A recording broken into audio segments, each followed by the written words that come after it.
All right, so we will begin with the cameras slightly to your left side to get everyone slightly to your left, yes. And straight ahead, the center of the room. Thank you. And slightly to your right. Make sure to get all the cameras. Could we get a wave? Maybe a hand wave? Any kind of gesture? That's great. Thank you so much. All right, so we're going to have the chairs brought in. All right. So, George, you must be greeted this way all the time, but I have to say this to you. What a day. What a lovely day it is to have you here in Korea with us. So thank you for joining us. Thank you. It's really lovely to be here, by the way. And, you know, that's, I think, one of the biggest screens in the world. And it's amazing. I've been working with the film with relatively small screens. I mean, about an eighth the size of that. And then suddenly to see it like that and listen to it like that is just such a wonderful experience. Oh, so great to hear. Before we open up the floor for questions, I would like to first ask you, how does it feel to be here? And also, of course, to say hello to the Korean press. And how does your first visit to Korea feel? Well, I've known a lot about Korea, mainly through the cinema that we've seen, and indeed television or streaming that we've been seeing. And I'm really struck by how, first of all, how cinema literate the Korean audiences are. And I'm still trying to understand why. I understand that in Korea you have more film festivals than any other place in the world. My understanding is that each city has that. So, and film festivals are really significant in that they start the discourse in cinema. You go to a festival, it's like some sort of film camp where you're discussing it. You have to discuss it with other people. That may have something to do with it. So, but what's really interesting to me, how that's given rise to so many interesting and very accomplished filmmakers. So that's really exciting. That was really exciting for me to be here, and I've been incredibly impressed with the food. We've had too much food, and because we've been going, we went to a traditional Korean restaurant last night. I've never seen such food. It was fantastic. And anyway, they're the two big impressions. We got off the plane, went to the hotel, and then started this process. But it's been a great experience so far.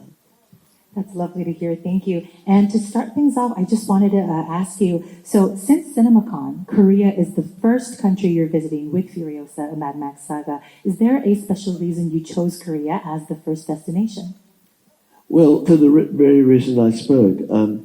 Warner Brothers, who are distributing this film and distributed most of our films for the last 45 years,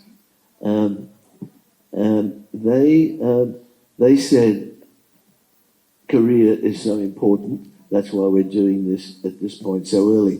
In fact, 2 days' time, I go back to Sydney and we finish the final mix of the film and put the film and the sound and the picture together for a final time. So it's right at that moment where we're about to sort of push the film out into the world and see what people think of it. And so we went to CinemaCon and the people at Warner Brothers who are very significant. The stories start when you write the screenplay, and then you invite other people to come along and make the film. And with your crew and cast and so on, you work on that, and then finally the film's made, and then the story is continued through the distribution, through the trailers, through the marketing and so on. It's not just the story finishes there and finally falls into the hands of the audience to respond to it. So it's a continuous process, and any part of those processes,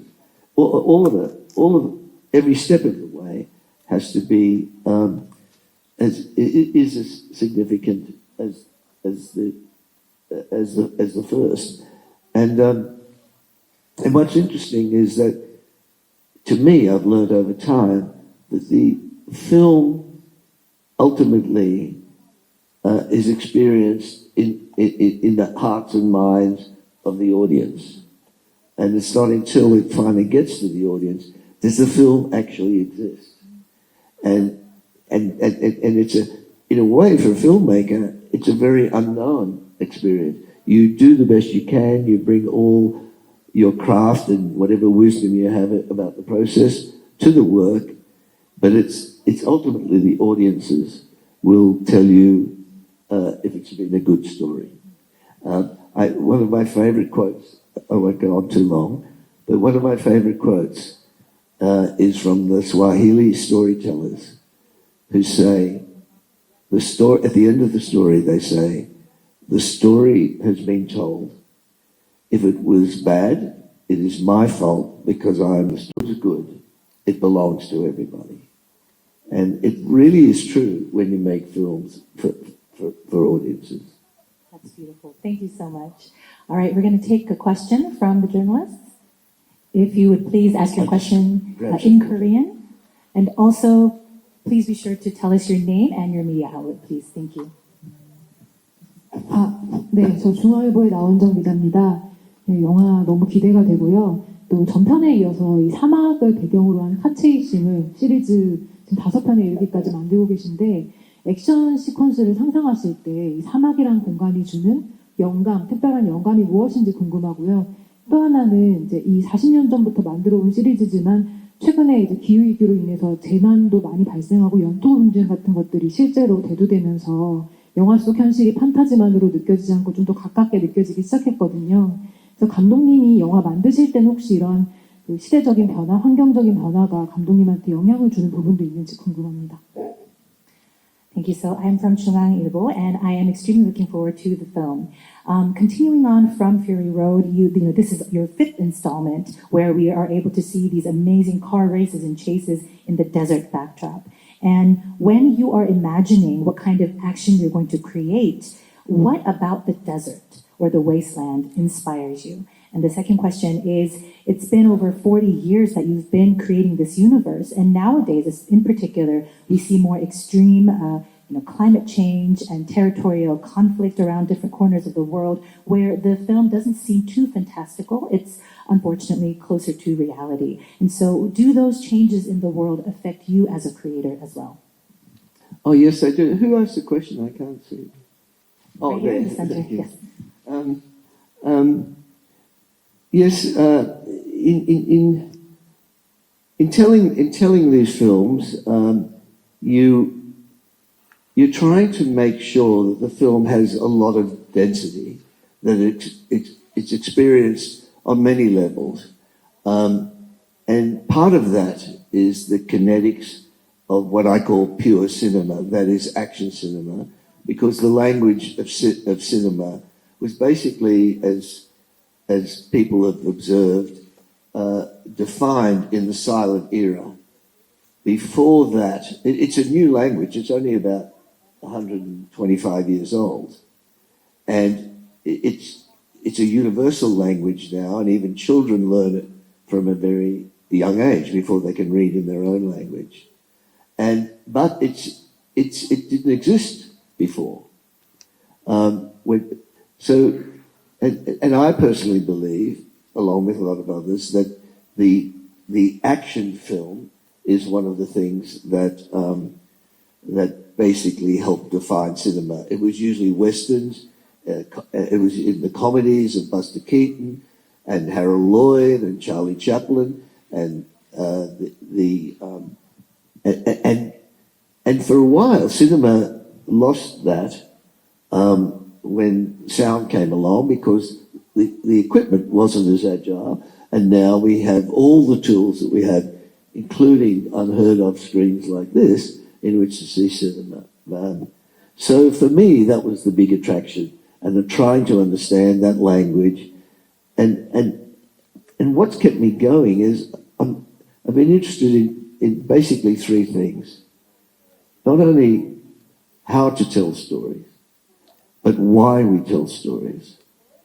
We are hardwired for stories somehow, and we process the world through stories. And the third thing is to be able to work with the new tools of the new technology, which is always changing in cinema. So they're the three things. So these kind of films, for me, use all of those things very well. So that really stimulates my curiosity endlessly. In terms of the stories, they're told through the events and the characters, and the way the characters are always in some sort of rising conflict between each other. And I guess you could say that most stories are ultimately allegorical. These films are interesting to me because they are allegorical in the same way that, let's say, the American Western movie has been that. It's a more reduced elemental world in which the conflicts are played, or interactions of human beings are played in more extreme situations. Therefore, more of the essence of humans are revealed. And I think so that's why I'm still doing it. In terms of whether or not people have said to me, these Fury Road, it's not a fantasy, it's a documentary, that the world, in fact, is turning that way. Well, there's no question that, like it or not, we are in potentially catastrophic climate change. You must see it here in your country. We certainly see it in Australia. I've lived long enough to see it in land and countries, and in the Barrier Reef, which we had to see it, how it once was, and now what it's become. So you can't help for these things to become part of your story. 국민일보 임세정입니다. 영화 포티지 잘 봤습니다. 기대가 많이 되는데요. 우선 이번에 영화가 칸 영화제에 초청받았는데 소감이 어떠신지 궁금하고요. 그리고 이번에 이제 매드맥스 첫 편부터 시작해서 45년간 시리즈 지속해 오셨는데 이 장르에 집중하면서 연출할 때 가장 고민스러웠던 부분은 무엇인지 궁금합니다. I have a question from 국민일보, and I really enjoyed the footage thoroughly. I'm extremely excited to see the film. So Furiosa has been again invited to Cannes to open for its global premiere. How does it feel to be invited back? And also, you have been building this universe since the very first installment for the past 45 years. And so in creating something like this, and especially when we look at the particular genre that it is, what are some of your biggest challenges, or something that's at top of mind as you continue these installments? Who asked the question? Right here, also at the center. There. Thank you. Sorry, I should know that.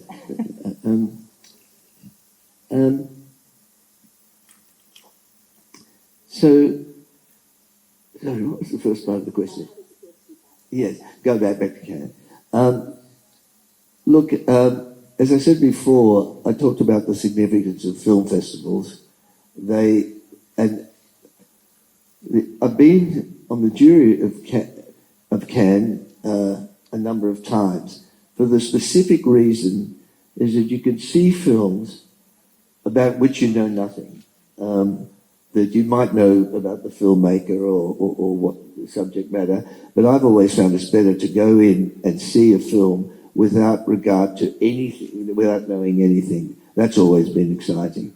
So to have the film shown there in front of an audience and where you have people from all over the world engaging or otherwise with the film is very, very exciting. So it's great to be there again.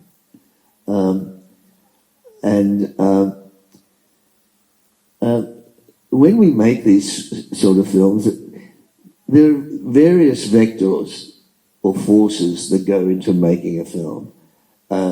Story, by which I mean the experience that you're trying to craft to invite an audience you're trying to invite audiences into an experience.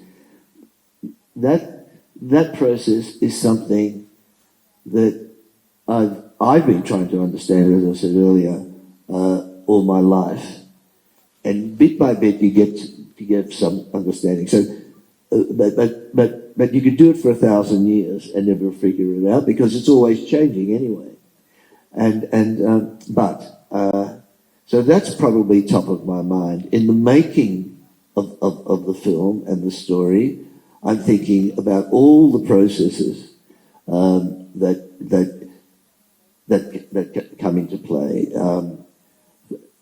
We use virtually many of our senses: sight, hearing, and in the watching of a film, you're dealing with the written word, the performed word, movement, human emotions, narrative, composition with cameras, sound, rhythms. And film is like visual music, so a lot of what applies to music is very important to the process.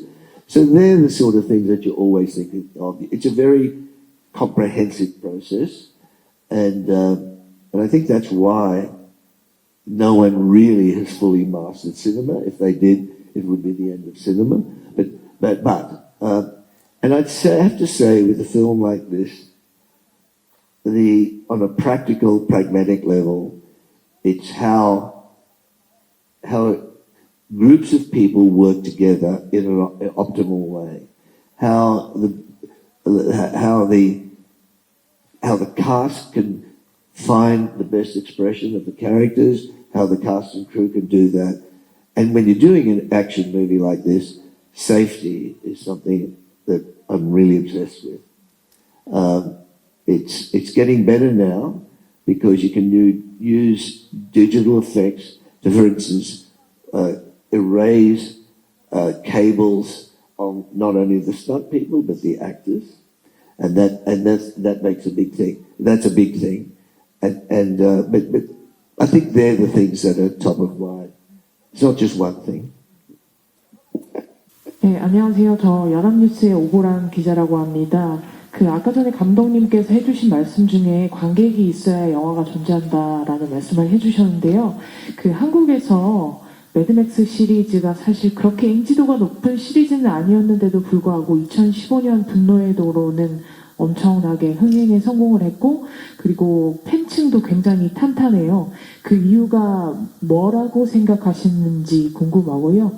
그리고 두 번째는 아무래도 2편이다 보니까, 오랜만에 나오는 속편이다 보니까 전편에 비해서 뭐가 제일 달라졌는지, 특히 액션 중심으로 차이점이 무엇인지가 가장 궁금할 것 같은데, 여기에 대해서도 한 말씀 부탁드리겠습니다. So this question I'm asking you from Yonhap. So you did mention how, if the story belongs to the audience, only when the film is shown to the audience does cinema exist. And in Korea, back in 2015, despite the fact that there was not a lot of awareness of the franchise, despite all of it, the movie was a huge success, and you have many core fans of Mad Max. What do you think is the reason for that? And also, because this is a prequel to Fury Road, what can we expect as something that's the most different from Fury Road, especially in terms of the action? Well, there are different qualities to this film. The thing that you can't do, of course, when you're making a series of films is repeat the same thing each time.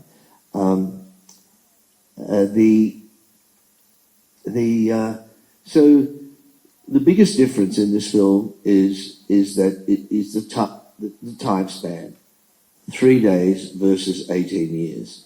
So even though there's a lot in common, there have to be things unique to the process.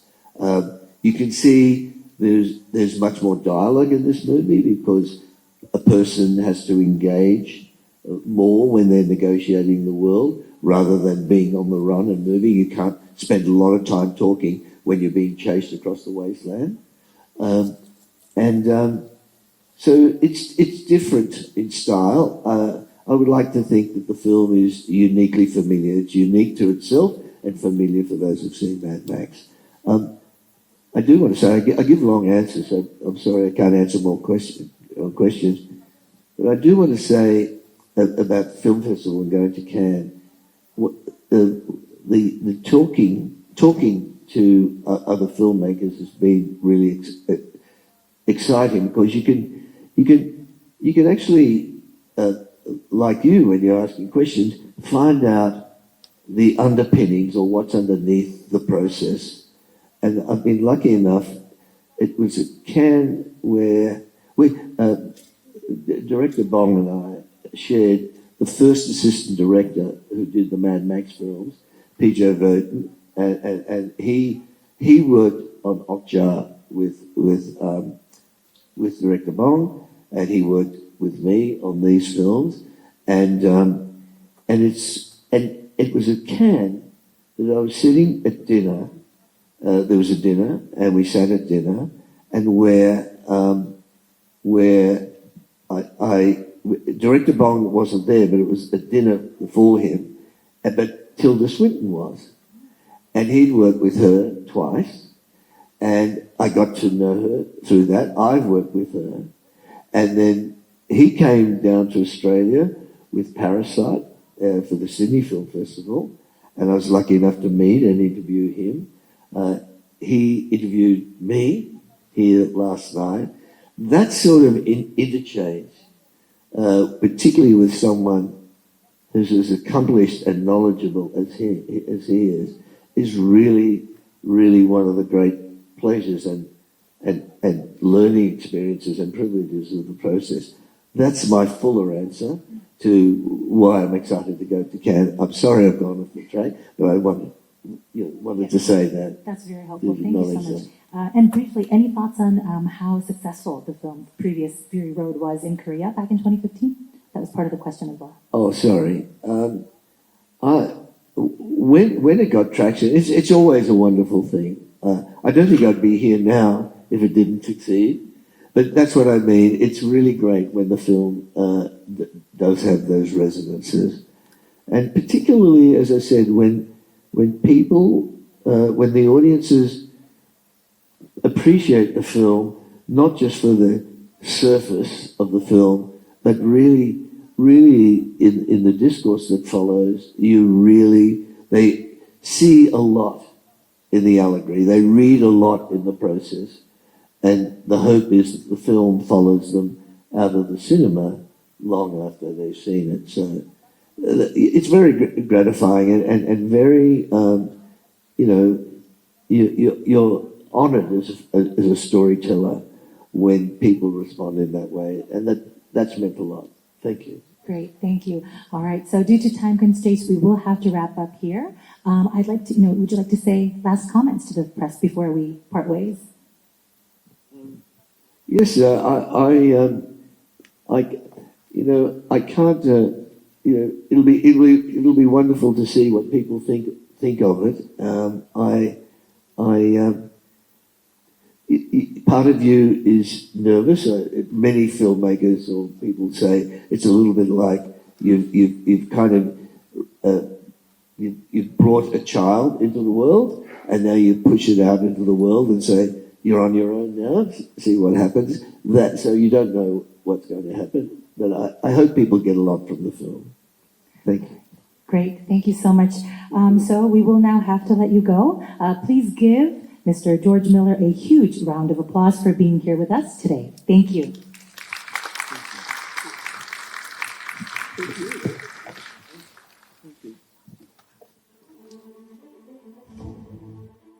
네, 그럼 이것으로 퓨리오사 매드맥스 사가에 대한 기자간담회를